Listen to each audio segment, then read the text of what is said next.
Olá pessoal, André Costa aqui do programa Aliança Galáctica. Tudo bem com vocês?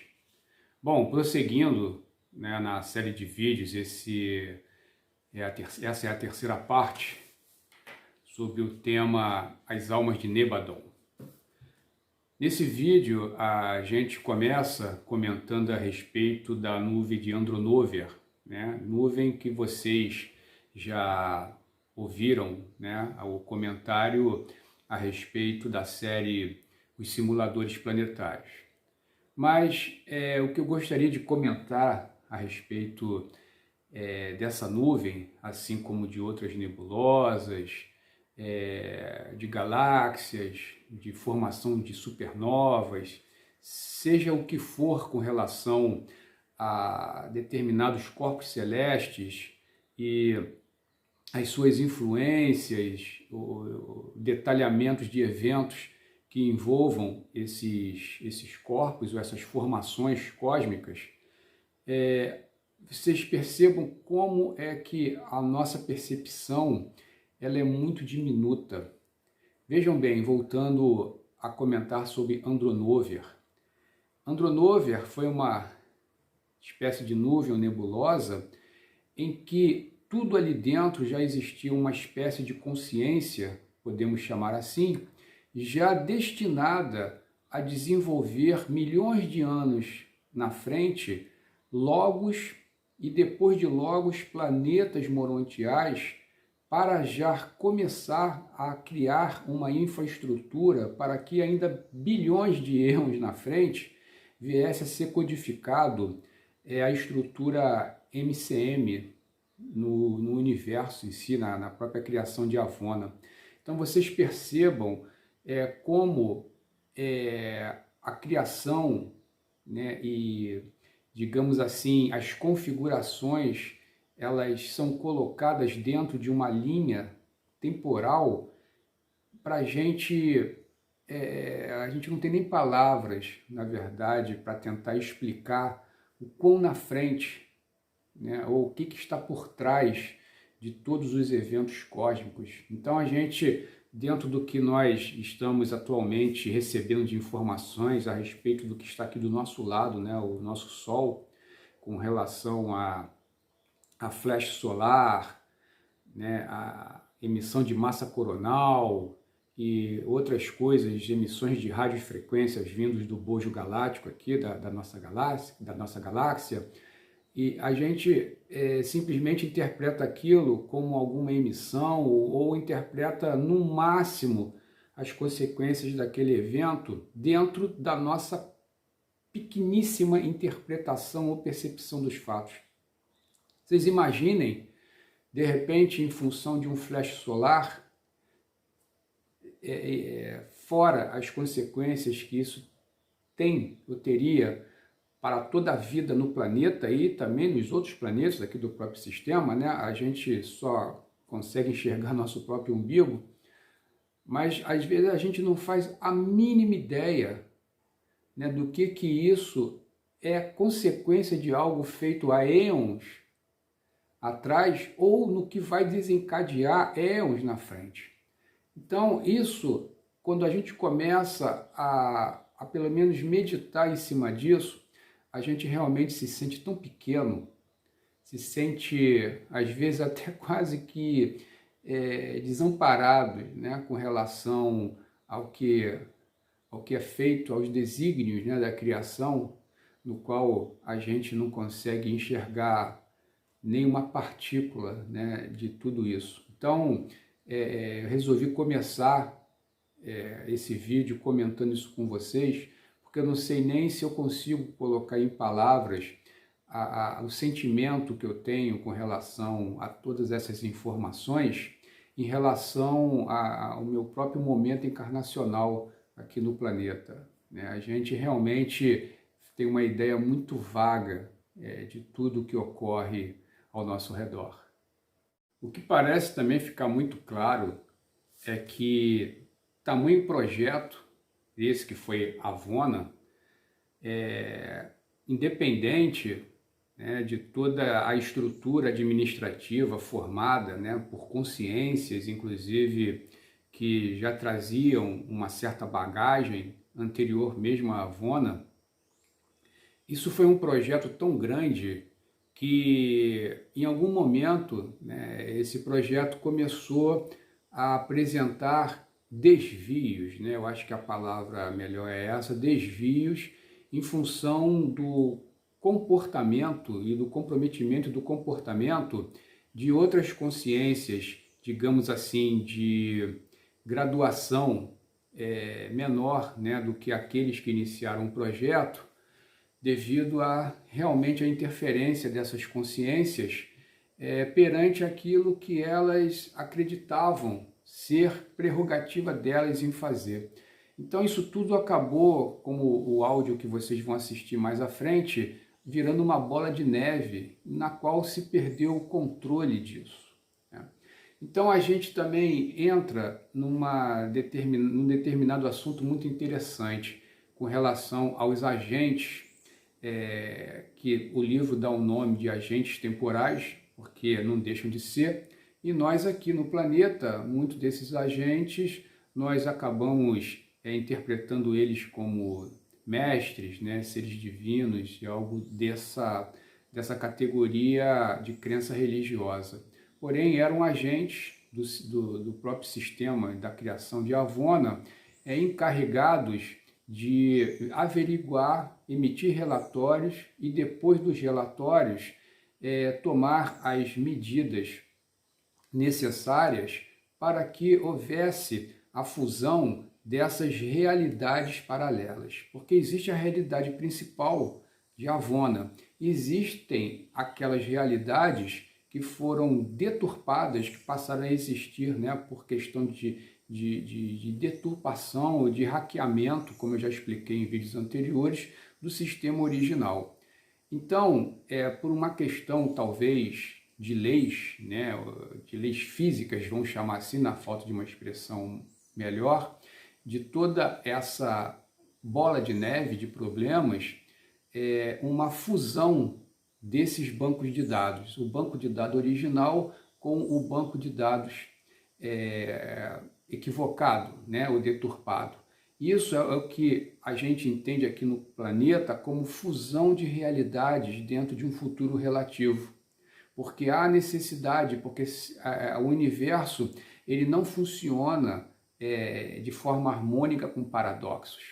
Então sempre há necessidade de fazer essa fusão. E essa fusão ela é, digamos assim, construída em função dos relatórios que esses agentes temporais obtêm com relação aos problemas que ocorrem e o momento exato de se criar essa convergência, né, de duas, três ou quantas realidades forem possíveis. Às vezes essa fusão ocorre em etapas, porque você não consegue, digamos assim, criar uma mesma cronologia temporal entre inúmeras, né, realidades paralelas que já foram criadas em função de todos os eventos na qual nós já tivemos notícia. Então isso é algo muito interessante para que a gente tenha como informação.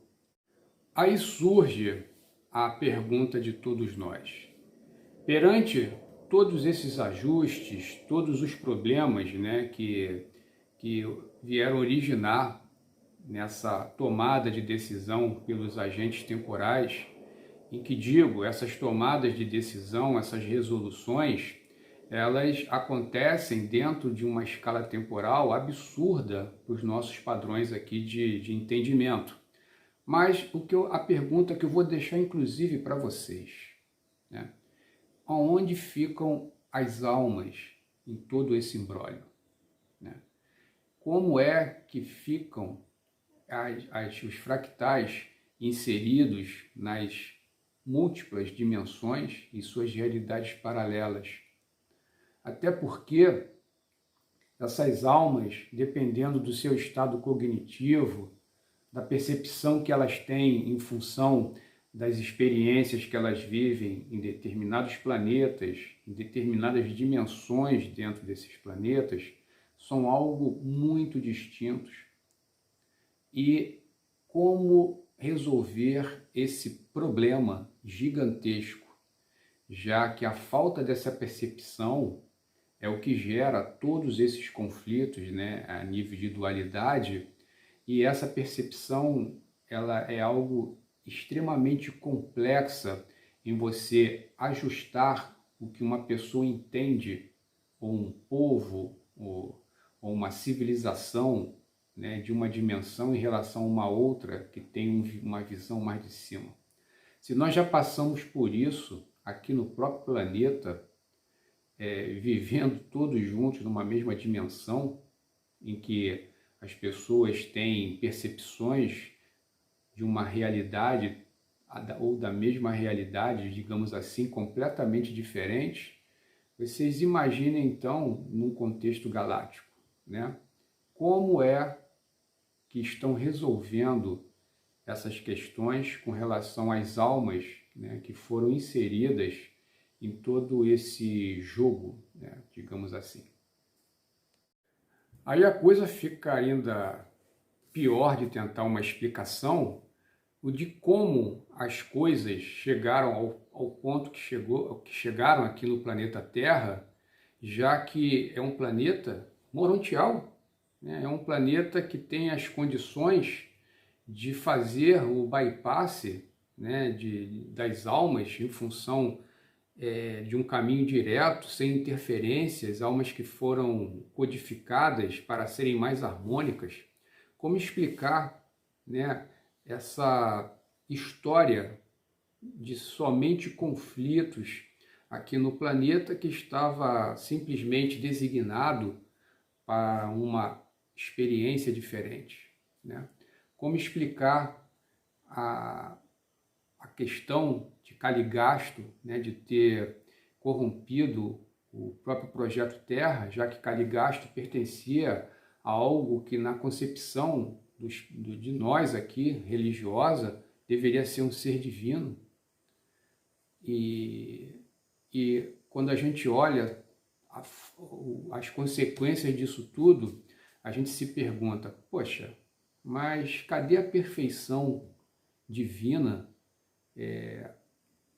comentado, né, pelas religiões, né, onde a perfeição fica nisso tudo, né? Então, são informações que vão desconstruindo todo aquele arcabouço, né, de crenças que sempre foram inseridas. E olha, gente, essas crenças, elas não são somente aqui no planeta, não, tá? Não fiquem achando que nós aqui somos a ralé, né, da criação, não.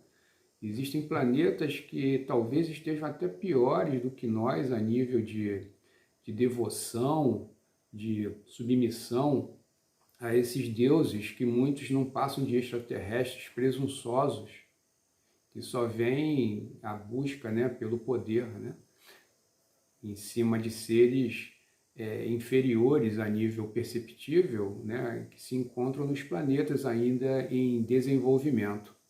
Então é uma outra informação, né, valiosa no meu ponto de vista, para que nós comecemos a assumir, né, a nossa própria responsabilidade perante, inclusive, até aquilo que nós sempre achamos que estavam distante da gente, a nível imaterial, a nível espiritual, porque não se pode esperar nada desses seres, né, na qual eles ainda brigam com relação à própria configuração para a qual eles foram criados.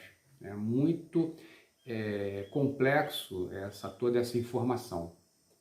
Na verdade, as escrituras e os achados arqueológicos, principalmente quando se analisa o que foi encontrado dos sumerianos, já descreviam, né, descrevem até hoje um certo comportamento mesmo psicótico desses seres, né, desses extraterrestres, muitos deles, na qual se denominou eles como deuses.